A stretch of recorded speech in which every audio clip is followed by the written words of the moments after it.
హల్లెలూయా. దేవునికి స్తోత్రం. మీకు అందరికీ కూడా నా యొక్క శుభాభివందనాలు తెలియజేస్తున్నాను. ప్రియ దేవుని సంగమ, అనుదిన ఆత్మీయాహారముగా ఈరోజు దేవుని యొక్క వాక్కు ఇర్మియా గ్రంథము 51వ అధ్యాయము 36వ వచనము.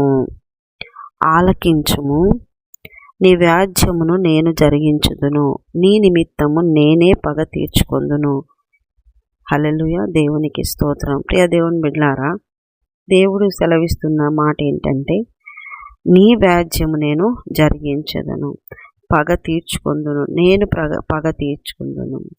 చూడండి, పగ వ్యాజ్యము ఎవరి మీద ఉంటుంది అంటే శత్రువుల పైన ఉంటుంది. శత్రువు ఎవరు అంటే మనకు వ్యతిరేకంగా చేసేటువంటి వారు, మనకు ఎదురుగా వ్యతిరేకంగా మనల్ని శోధిస్తూ, బాధ పెడుతూ, ఇబ్బంది పెడుతూ, మనం చేరాల్సిన గమ్యస్థానం కానీ మన లక్ష్యం, ఉద్దేశాలు, మన విషయాలకు ఎవరైతే అపోజిట్గా ఉంటారో వాళ్ళే శత్రువుగా మనం అనుకుంటాం. కానీ నిజానికి మన ఆత్మ పరలోక రాజ్యం చేరాలని ఎంతగా దేవుని చిత్తమై ఉన్నదో అంతగా శరీరము ఆత్మ మాట వినకుండా శరీరము ఆత్మను లాగేస్తూ ఉంటుంది నరకానికి తీసుకెళ్ళాలని.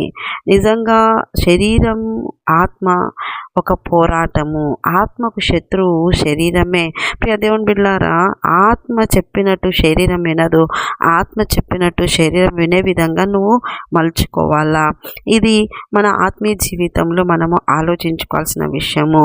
ఇక్కడ దేవుడు చెప్తున్న మాట ఏంటంటే, నీ వ్యాజ్యమును నేనే జరిగించును, నీ నిమిత్తం నేనే పగ తీర్చుకుందును. పగ, ప్రియ దేవుని బిడ్డలారా, శత్రువు మన ఆత్మీయ జీవితంలో మనము లోతుగా అర్థం చేసుకుంటే మనం ముందు ధ్యానించినదే ఆత్మకు శత్రువు. శరీరం పైన వ్యాజ్యం ఉంటుంది. ఎప్పుడు కూడా శరీరం ఆత్మకు పోరాటము, వ్యాజ్యము. అయితే ఈ వ్యాజ్యంలో జయం పొందాలి, ఆత్మను గెలిపించుకోవాలి. అది నీ యొక్క దైనందిన జీవితంలో ప్రతి క్షణము నువ్వు పోరాడుతూ జయించాలి. ఇంకా మనము లోకంలో ఉన్నాము కాబట్టి మరి విశ్వాసులకు శత్రువులుగా ఉండేవారు అంటే చూడండి, మత్తయి సువార్త 10:36 వాక్యంలో ఒక మనిషిని ఇంటి వారే అతనికి శత్రువులు అవుతారంట. ఎందుకు అవుతారు? దేవుని నమ్ముకుంటే శత్రువులు అయిపోతారా? శత్రువులు అయిపోతున్నారు. ఎందుకంటే వీరు చేసే పద్ధతి, ప్రార్థన, వాక్యము లోకానికి వేరుపాటై ఉంటుంది. కాబట్టి ప్రతిసారి కూడా ఇది చేయకూడదు, ఇది తినకూడదు, ఇక్కడికి వెళ్ళకూడదు, ఇది చెయ్యను, ఇది తినను, ఇక్కడికి రాను, అది మాట్లాడను, ఇది తాగను, ఇలాగ అంటున్నప్పుడు మరి బాధపడతారు. వాళ్ళు బాధపడి శత్రువులుగా భావిస్తారు. కనుక శత్రువులుగా ఉండిపోతారు. శత్రువులుగా వారే దూరం అవుతారు. అయితే ఉంటే పర్వాలేదు, కానీ చాలామంది ఏం చేస్తారంటే శత్రువులుగా ఉండి మరి వారిని ఏదో ఒక రకంగా వారిని బాధ పెడుతూ, వారిని అన్ని విధాలుగా కృంగజేస్తూ, అన్ని విధాలుగా వారిని నాశనం చేయాలని కోరుకుంటూ ఉంటారు కొంతమంది.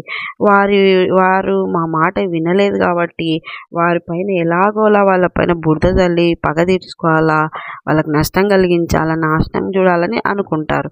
అయితే దేవుడు అంటున్నాడు, మీరు శత్రువులను ప్రేమించండి, నేను వారిపైన వ్యాజ్యం చేస్తాను, నేనే వారిపైన పగ తీర్చుకుంటాను. కానీ మీ పని ఏంటంటే మీరు శత్రువులను ప్రేమించండి, శత్రువుల కొరకు ప్రార్థించండి, శత్రువులకు సహాయము చేయండి అని దేవుడు సెలవిస్తూ ఉన్నాడు.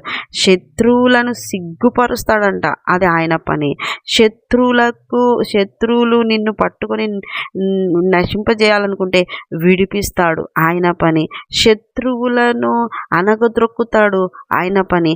శత్రువులను నీ పాదములకు నీ శత్రువులను నీ పాదములకు పీఠంగా చేస్తాడంట, అది ఆయన పని. ప్రియ దేవుని బిడ్డలారా, నీ పని ఏంటంటే శత్రువుల కొరకు ప్రార్థన చేయటం, శత్రువులను ప్రేమించటం, శత్రువులు సిగ్గుపడే విధమైనటువంటి మంచి వ్యక్తిత్వం కలిగినటువంటి, క్యారెక్టర్ కలిగిన జీవితం నీదైనప్పుడు దేవుని పని దేవుడు చేస్తాడని ఈరోజున మాట ఇస్తున్నాడు.